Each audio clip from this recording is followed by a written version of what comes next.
সব কৌশলী যখন সুইস দুর্গে হার মানছিল, তখন বিশ্বকাপে প্রথমবারের মতো জ্বলে উঠলেন হুলিয়ান আলভারেজ। 25 গজ দূর থেকে নেওয়া শটে নির্ধারণ করে দিলেন 111 মিনিট ধরে চলতে থাকা ম্যাচের ভাগ্য।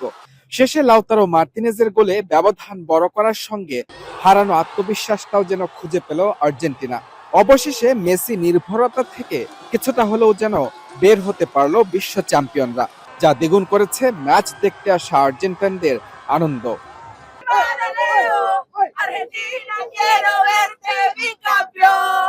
Oh, the match was amazing.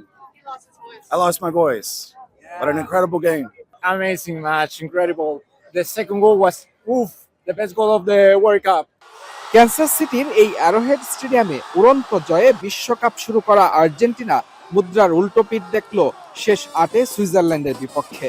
সব মিলে নকআউটের যাত্রাটা মসৃণ না হলেও শেষ 4-এর প্রতিপক্ষ ইংল্যান্ডকে পেয়ে যেন একটু বেশি খুশি আর্জেন্টাইন সমর্থকরা।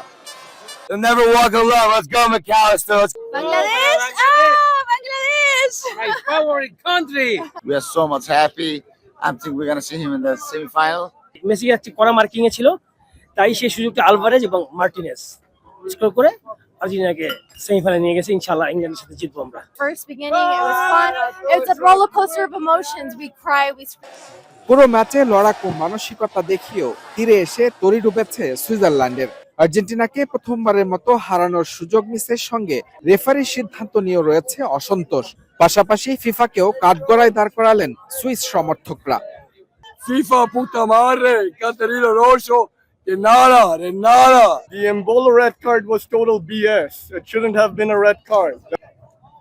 দারুণ জয়ে শেষ 4 নিশ্চিতের সঙ্গে আর্জেন্টাইন সমর্থকদের আনন্দ দ্বিগুণ হয়েছে হুলিয়ান আলভারেজ ও লাউতারো মার্তিনেজের গোল পাওয়ায়।